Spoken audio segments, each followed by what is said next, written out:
আসসালামু আলাইকুম রহমতুল্লাহ। কেমন আছেন সবাই? আল্লাহর রহমতে আশা করি সবাই ভালো আছেন। এই ভিডিওতে আমি আপনার সাথে শেয়ার করব অ্যাডস অ্যাকাউন্ট সম্পর্কিত কিছু গুরুত্বপূর্ণ ইনফরমেশন। আপনি যখন একটা অ্যাডস অ্যাকাউন্টের অ্যাক্সেস পাবেন, তখন আপনি অ্যাডস অ্যাকাউন্টের আন্ডারে একটা ক্যাম্পেইন ক্রিয়েট করতে পারবেন। তো ক্যাম্পেইন ক্রিয়েট করতে হলে আপনার ক্যাম্পেইনের স্ট্রাকচারটা কী সেটা আগে জানতে হবে। দেখেন, একটা ক্যাম্পেইনের স্ট্রাকচারের মধ্যে সর্বপ্রথম একটা ক্যাম্পেইন ক্রিয়েট করবেন। ক্যাম্পেইনের আন্ডারে একটা অ্যাড সেট থাকবে, অ্যাড সেটের আন্ডারে আবার অনেকগুলো অ্যাড থাকবে। এখানে দেখতে পাচ্ছেন একটা ক্যাম্পেইনের আন্ডারে দুইটা অ্যাড সেট দেখানো হয়েছে। আপনি মাল্টিপল অ্যাড সেট তৈরি করতে পারবেন। আবার অ্যাড সেট বলতে এখানে বোঝায় যে টার্গেটিং, কোথায় যাবে, কোন লোকেশানে যাবে, কোন ধরনের অডিয়েন্সের কাছে যাবে। আর অ্যাড হচ্ছে আপনি কী প্রমোট করতে চাচ্ছেন, ভিডিও অথবা অডিও, এই জিনিসগুলোকে বোঝায়।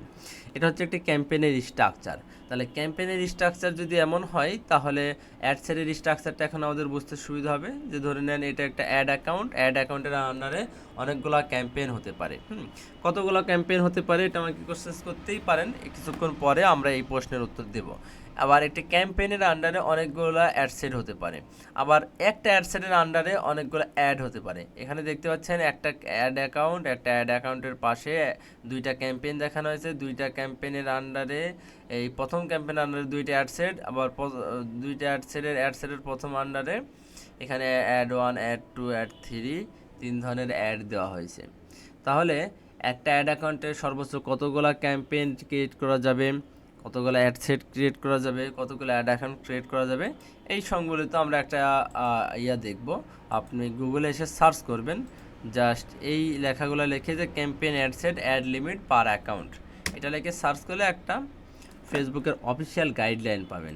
এই গাইডলাইনে যদি আপনি প্রবেশ করেন, তাহলে এখান থেকে খুবই সুন্দরভাবে দেখতে পাবেন যে তারা বলেছে যে regular ad account, if you have a regular ad account বা মেটা অ্যাডস ম্যানেজার অ্যাকাউন্ট, আপনার যদি একটা রেগুলার অ্যাড অ্যাকাউন্ট থাকে, you can create manage limited amount of ad set, ad এবং ক্যাম্পেইন পার অ্যাকাউন্ট। তার মানে আপনি লিমিটেড আপনার সব কিছু এখানে মানে অনেক দেবে এরকম নয়, ঠিক আছে। রেগুলার অ্যাড অ্যাকাউন্টে যেটা আমরা পাই, ইউ ক্যান হ্যাভ 50 অ্যাডস, আপনি 50টা অ্যাড ক্রিয়েট করতে পারবেন একটা অ্যাডসেটের আন্ডারে। তাহলে এখানে ভালোভাবে দেখেন, এই যে অ্যাডসেট, এই অ্যাডসেটের আন্ডারে অ্যাড সর্বোচ্চ 50টা। আপনার যদি এখানেরা তৈরি করতে চান তাহলে হবে না। হ্যাঁ, আশা করি আপনার কনসেপ্টটা ক্লিয়ার হয়েছে। আবার আপনি you can have up to 5000 ad set. এই যে একটি ক্যাম্পেইনের আন্ডারে এখানে দেখতে পাচ্ছেন যে একটা ক্যাম্পেইনের আন্ডারে এখানে দুইটা অ্যাড সেট আছে। আপনি সর্বোচ্চ কতটা অ্যাড সেট তৈরি করতে পারবেন, এখানে বলতেছে আপনি 5000 অ্যাড সেট তৈরি করতে পারবেন। এবং আপনি একটি অ্যাড অ্যাকাউন্টে সর্বোচ্চ 5000 ক্যাম্পেইন রান করতে পারবেন। 5000-এর বেশি ক্যাম্পেইন রান করতে পারবেন না। তাহলে you can have 500 ads only 1000 this 5 ads use dynamic creative.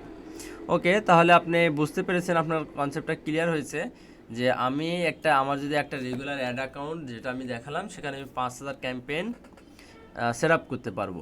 পার ক্যাম্পেইনে 5000 অ্যাড সেট তৈরি করতে পারবো। পার অ্যাড সেটে আমি সর্বোচ্চ 50টা অ্যাড তৈরি করতে পারবো। এই বিষয়গুলো আপনাকে জেনে রাখতে হবে। এই জিনিসগুলো আমাদের এবি টেস্টিংয়ের ক্ষেত্রে, সিবিও ক্যাম্পেইনের ক্ষেত্রে ব্যবহার করা হয়। তো এই বিষয়ে আমরা আস্তে আস্তে জানবো। তো এই ভিডিওটা এই পর্যন্ত।